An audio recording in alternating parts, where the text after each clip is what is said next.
Dimin 20 sınağından sınaq 7-nin izahı. Birdə deyilir, hansı orqan ifrazat funksiyası yerinə yetirsə də insanın ifrazat sisteminin orqanı hesab olunmur.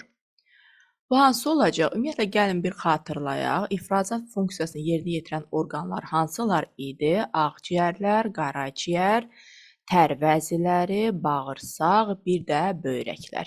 İndi biz saydıqlarım içərisindən burada hansını görürük? Bağırsaqları. Yəni, bağırsaqlar ifrazat funksiyasını yerinə yetirsə də, ifrazat sistemi orqanı hesab edilmir. Amma böyrəklər, sidik kisəsi, axarları, kanalı, bunlar hamısı ifrazat sistemi orqanlarına aiddir. 6 ifrazat sistemi orqanımız vardır. 2 böyrək, 2 sidik axarı, tək sidik kisəsi və tək sidik kanalı. 2. İnsanın böyrəklərindən 1700 və 1900 litr qan keçən müddət ərzində neçə litr ilk sidik əmələ gələcək? Deməli, bu olacaq 170-190 litr. Düzü, dərslik 1500-1700 yazır, fərq etməz də. İndi əgər belə də keçərsə, 1700-1900 litr keçərsə, 170-190 litr ilk sidik əmələ gəlmiş olacaq. 3. Sidik hissəsinin tutumunun hansı hissəsi dolanda insan sidik ifraz etməyə ehtiyac duyur? Sidik hissəsi 0,5 litrdir tutumu, yəni 500 ml və onun 125 ml, yəni 1/4 hissəsi dolarsa, insan sidik ifraz etmə ehtiyacı duyur. 4. 5 dəqiqə ərzində insanın böyrəklərindən keçən qandakı trombositlərin maksimum sayı neçə trilyondur? Baxın, trombositlər biz bilirik ki, 150-400 mindir. Maksimum dediyi üçün deməli ki, 400 minlə hesablayacağım. Və burada 5 dəqiqə ərzində biz bilməliyik ki, böyrəklərdən keçən qanın miqdarı nə qədərdir? 5 litrdir. Onu necə tapdıq? Çünki böyrəklər yazır. 1 dəqiqədə hər iki böyrəkdən keçən qanın miqdarı dəqiqə üçün 1 litrdirsə, 5 dəqiqə ərzində də 5 litr olacaq. İndi 5 litri biz kub millimetrə çevirsək, 1 litrimiz 1 milyon kub millimetrdir. O zaman 5 litrimizdə 5 vurulsun 1 milyon, yəni 5 min milyon. 5 milyon kvadrat metr olacaq. İndi tənasüb qururuq. Deyirik ki, 1 kub millimetr qanda əgər 400 min maksimum trombosit var idisə, indi bizə neçə kub millimetr verilib? 5 milyon. Bunu necə yaza bilərik? 5 vurulsun 10 üstü deməli milyon 6 sıfırla və nə qədər olacaq? X. Elə bunu da yazsa 4 vurulsun 10 üstü 5 yazardıq da. Elə bunu da elə yazaq. Deməli 1 kub millimetr qanda 4 vurulsun 10 üstü 5. Yəni 5 dənə sıfırda 400 mindir. Varsa, yəni trombosit miqdarı varsa, deməli 5 milyon kubmetr qanda nə qədər trombosit olacaq? Bunu da deməli x-da bərabər edəcək. 20 vurulsun 10 üstü 11, yəni ki 2 vurulsun 10 üstü 12 oldu trilyon, 2 trilyon. Bizə də elə trilyon demişdi, 2 trilyon olacaq cavabımız. 5. Sağlam insanın böyrəkləri üçün hansı ifadələr doğrudur? Çanaq boşluğunda yerləşir, böyrək çanaq boşluğunda yerləşməz. Qarın boşluğunda yerləşir. Böyrək venasından arterial qan alır, bu yanlışdır. Böyrək arteriyasından arterial qan alır. Böyrək venasında venoz qan olur və alır da deyil də, venoz qan da böyrəkdən çıxan qandır, vena damarları ilə. Deməli, 2 də doğru deyildir. Dalaqla eyni boşluqda yerləşir. Bəli, bu doğrudur, çünki böyrəklər də qarın boşluğunda yerləşir, dalaq da qarın boşluğunda yerləşir. Xarici sekresiya vəziləri ilə bilavasitə təmasda olur, yanlışdır. xarici yox, daxili sekresiya vəziləri ilə bilavasitə təmasda olur desəydi doğru olardı. Çünki böyrəklərin üzərində böyrək üstü vəzi vardır. 5. Beyin kötüyündən çıxan parasimpatik sinirlərlə inervasiya olunur. Bu doğrudur. Çünki biz demişdik ki, böyrəkdə istisnalıq var idi. O bizim dediyimiz qaydalar ki, mən sizə demişdim. Həmin o qaydalar əsasında böyrəyin istisnası hardaydı? Simpatik sinirlərdə. Qarın boşluğu orqanı kimi əslində biz nə demişdik? Döşdən gələn, onurğanın döş şöbəsindən gələn sinirlərlə inervasiya olunur qarın boşluğu orqanları. Amma böyrək istisna idi. Beldən gələn simpatik sinirlərlə inervasiya olunurdu. Amma parasimpatik sinirlərində bir istisna yox idi. Digər qarın boşluğu və yuxarı boşluqlarda yerləşən orqanlar kimi elə beyin kötüyündən gələn sinirlərlə, parasimpatik sinirlərlə inervasiya olunurdu. 6. İltihab sistit xəstəliyinə səbəb olur. Böyrəklərin iltihabı sistit deyil, pielonefritdir. Sistit sidik kisəsinin iltihabıdır. Nə oldu? Deməli, 2 dənə doğru cavab oldu. B variantı 3 oldu, bir də 5 doğru cavablarımız.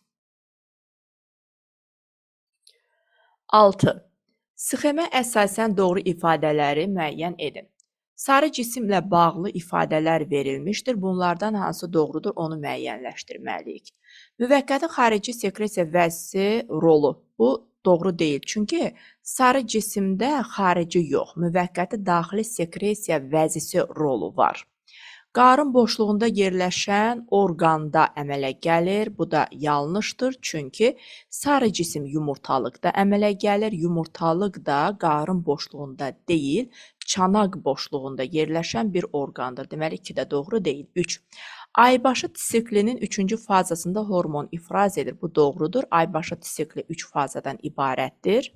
Birinci aybaşı fazası, aybaşdan sonraki faza və sarı cisim fazası. Deməli, bu doğrudur da. Sarı cisim fazasında hormon ifraz edir.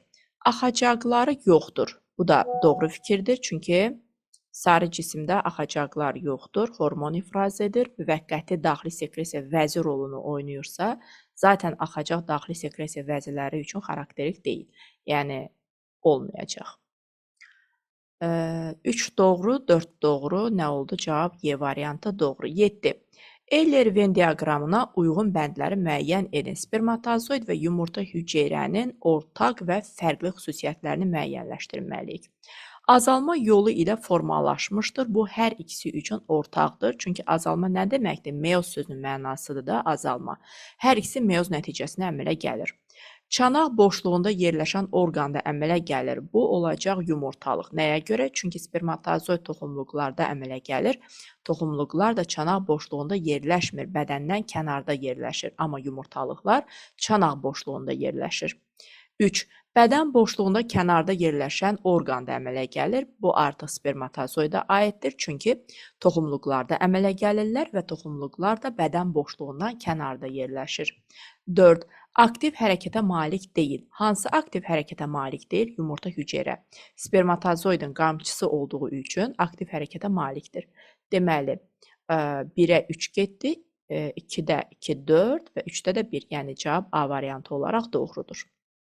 8. Uyğunluq pozulub. Gəlin, baxaq, harada pozulub.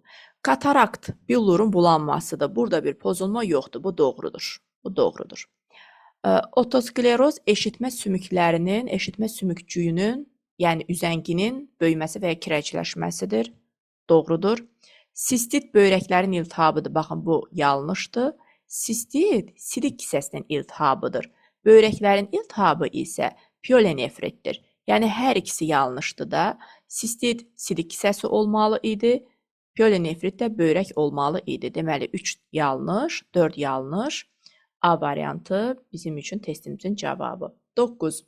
4 eyni yumurta əkizlərinin formalaşması üçün neçə zigot lazımdır? Eyni yumurta əkizləridirsə, sayından asılı olmayaraq, cəmi bircə dənə zigot lazımdır. Çünki bu zigotun bölünməsi nəticəsində əmələ gələn blastomerlər bir-birlərindən ayrılmışdır və ayrılan blastomerlərdən yeni fərd başlanğıc almışdır. Biz deyirik ki, eyni yumurta əkizləri blastomerdən başlanğıc götürür. Ona görə də bircə dənə zigot eyni yumurta əkizlərinə kifayət edir. Qadında 3 eyni yumurta əkizlərinin yaranması və inkişafında bilavasitə iştirak edən.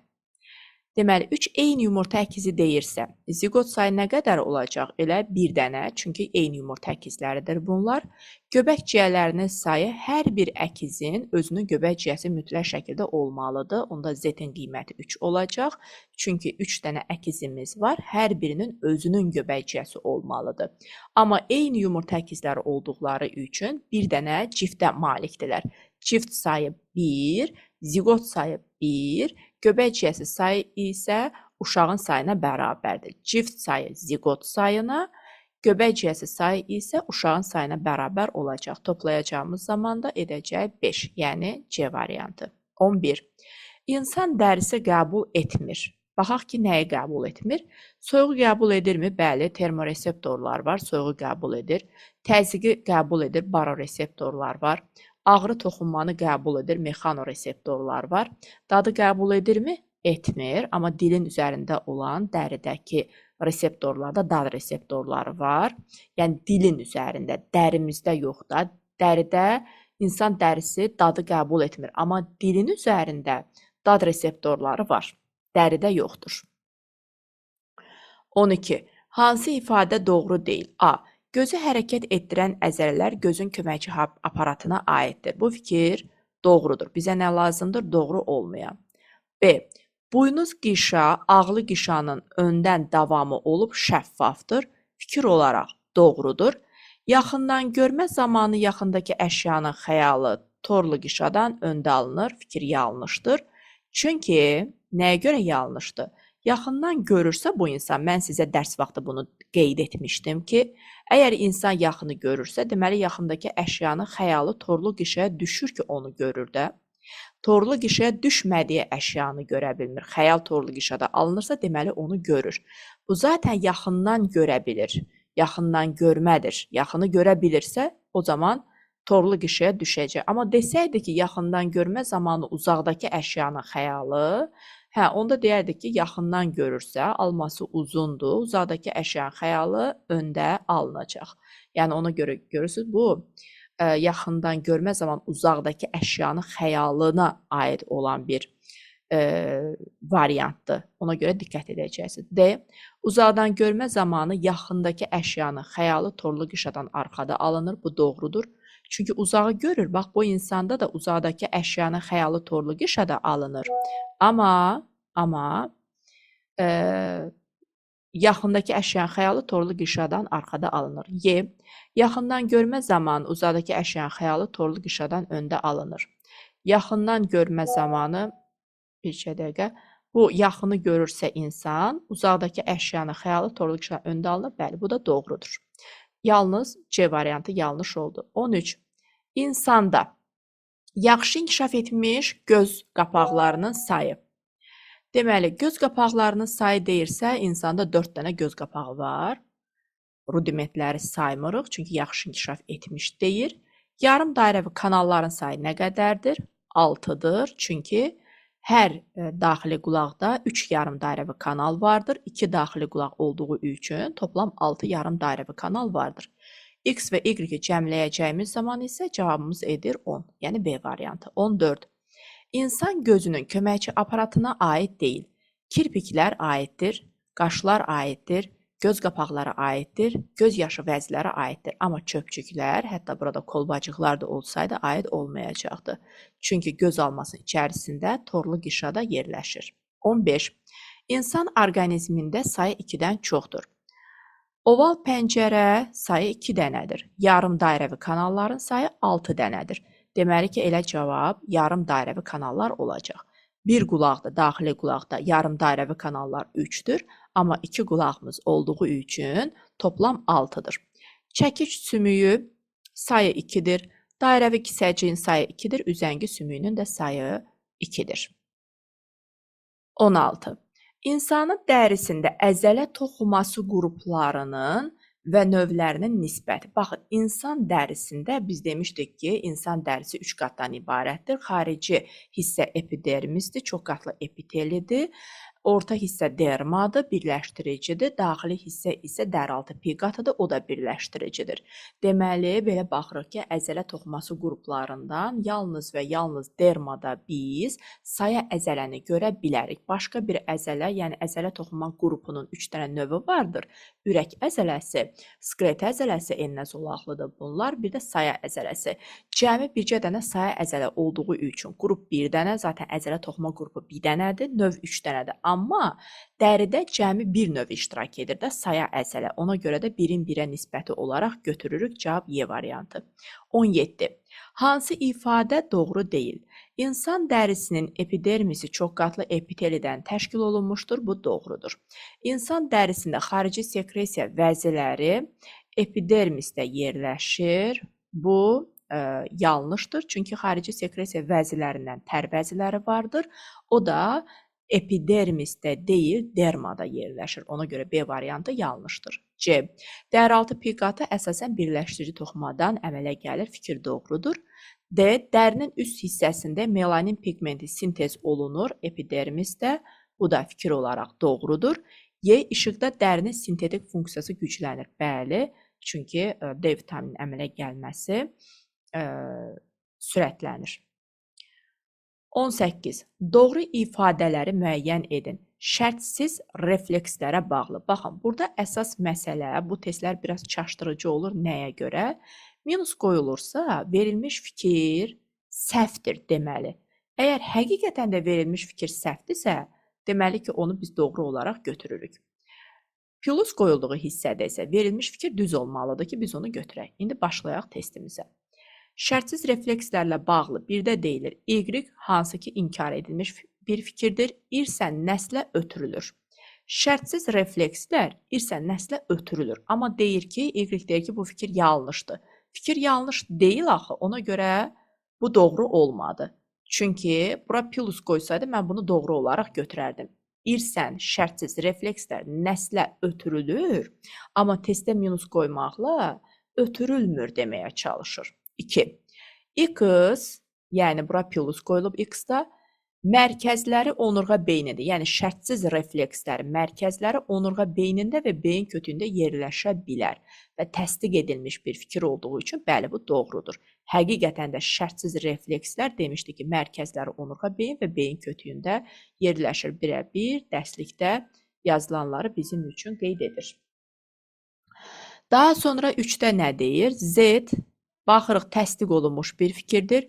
İnsanın ömrü boyu qalmır. Yəni, şərtsiz reflekslər ömür boyu qalmır. Bu fikir doğrudurmu? Təsdiq olunub. Xeyr, doğru deyil. Ona görə də mən bunu götürməyəcəm. 4. Y, orqanizmin daxili mühitin sabitliyini təmin etmir. Amma şərtsiz reflekslər orqanizmin daxili mühitin sabitliyini təmin edir.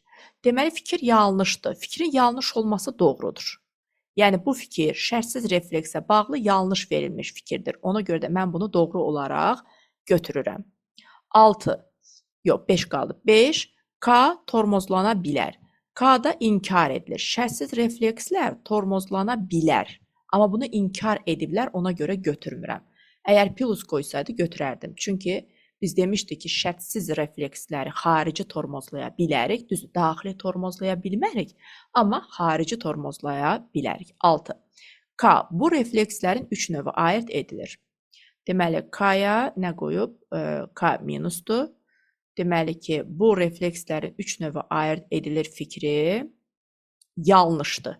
Yanlış olduğu üçün mən bunu götürürəm, çünki fikir olaraq yanlış olduğunu qeyd edir.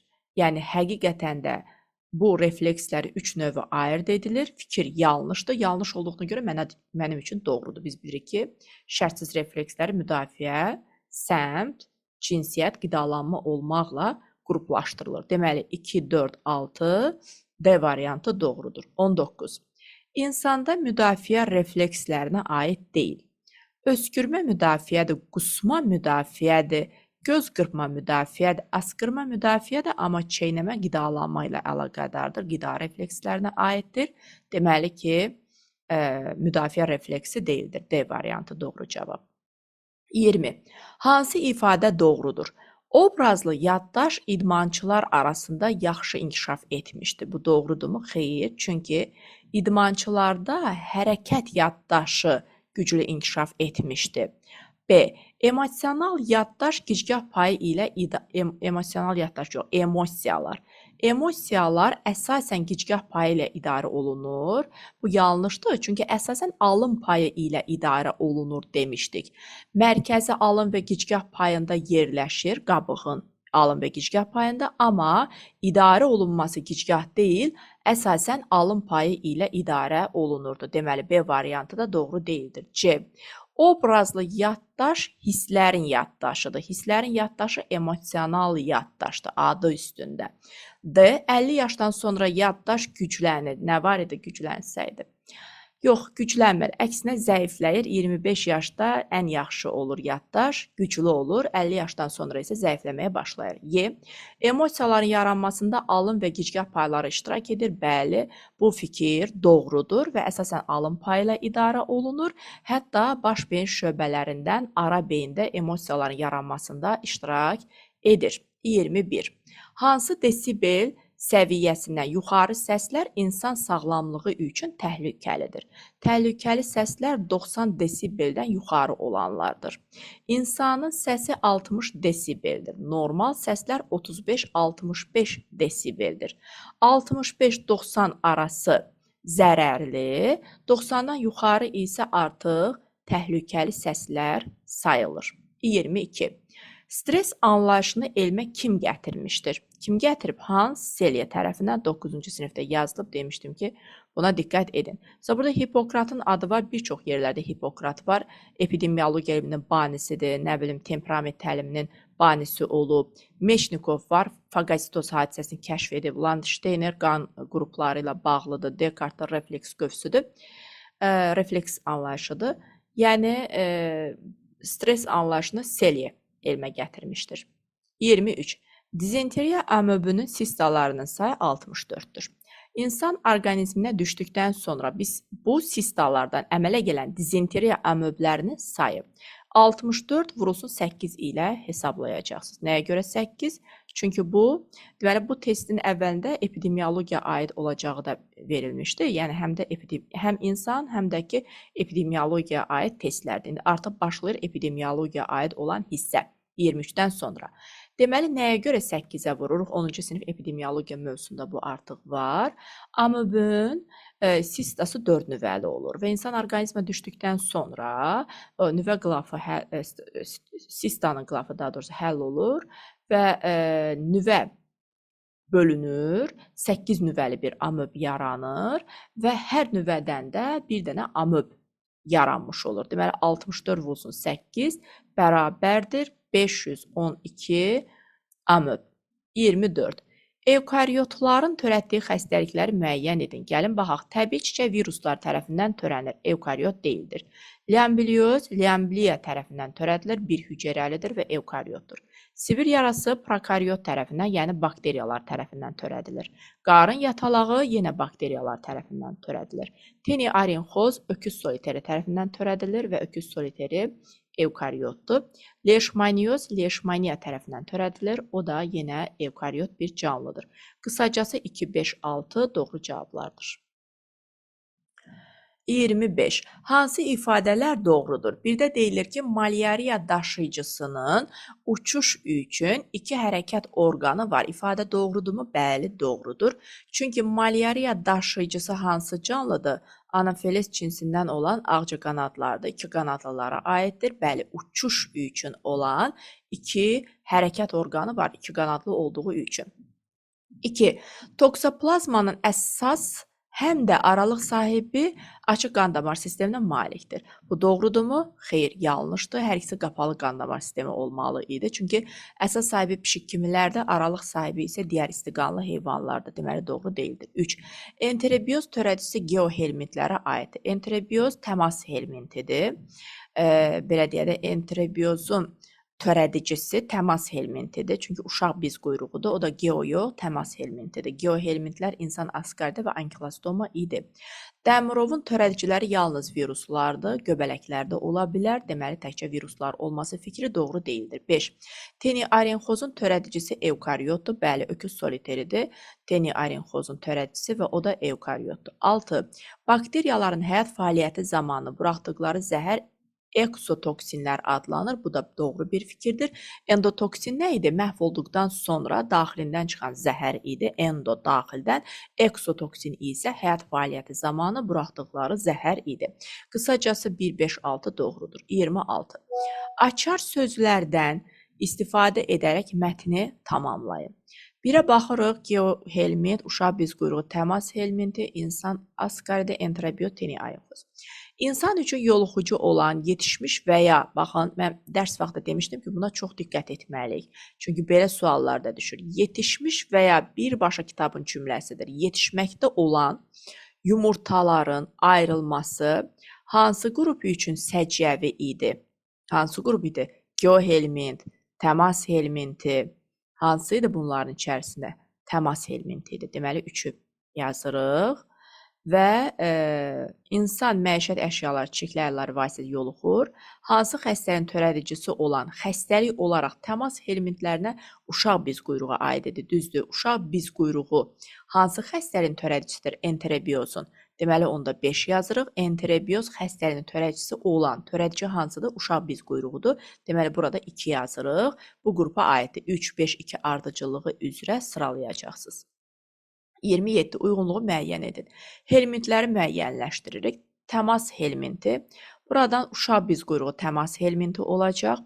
Geohelmint insan askaridi və ankilostoma. Ankilostomanı vermədiyi üçün yalnız insan askaridini yerləşdirirəm. Biohelmint öküz soliteri, qaraciyər sorusu exnokok.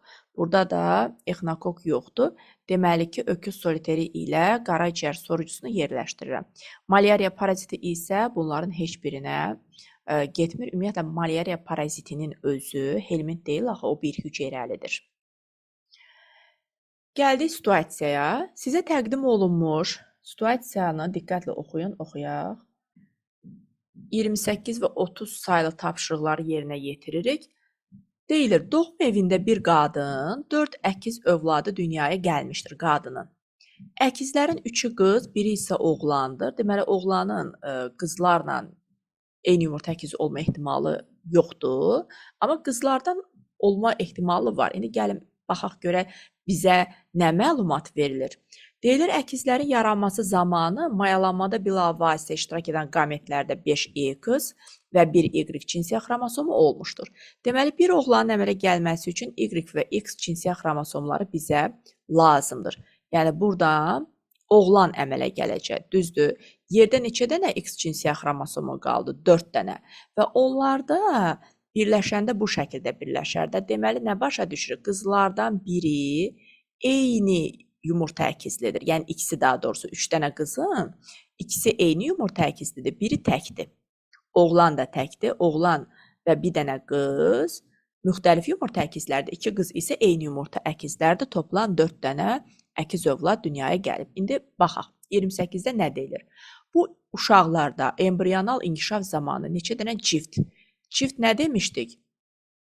Cift sayı zigot sayına bərabərdir. Ortada neçə dənə zigot var? 3 dənə zigot var. Deməli, ciftin sayı da elə 3 dənə olacaq. 3 dənə cift. Zigotdakı elə yenə də bir də zigotu soruşur. Zigotdakı 3 dənə olacaq. Amma göbəkciyəsinin sayını soruşsa idi. Bax, o göbəkciyəsi uşağın sayı qədər olacaq. Deməli, cift sayı zigot sayına bərabər olur həmişə. Sonra 29. Əmələ gələn zigotların neçəsi eyni cinsiyyət xromosomuna, neçəsi müxtəlif cinsiyyət xromosomuna malik olmuşdur. Zigotlardan, deməli, ikisi yuxarıda göstərmişik ki, baxın, bu ikisi eyni cinsiyyət xromosomuna malik olub, 3 dənə zigot var ortada. Biri isə fərqli cinsiyyət xromosomlarına malik olub. Onda deyirik ki, ikisi eyni, biri isə müxtəlif. Biraz geniş yaza bilərsiniz ki, o müxtəlif olan oğlandır. XY cinsiyyət xromosom var. Və 30-a gəldi. Bətindaxili inkişaf zamanı yaranan göbək ciyələrinin sayı. Aha, burada artıq göbək ciyəsi soruşursa, uşağın sayı qədər olacaq. 4 uşağımız varsa 4 dənə olacaq. Müxtəlif cinsiyyət xromosomlarına malik ziqotdakı autosom xromosomlarının müxtəlif cinsiyyət xromosomlarına malik ziqot deməli oğlana məxsusdur. Əslində fərqi yoxdur. Müxtəlif cinsiyyətli də olsaydı, eyni cinsiyyətli də olsaydı. Bizdən autosom xromosom soruşduğu üçün elə 44 olacaq autosom xromosomlarının sayı.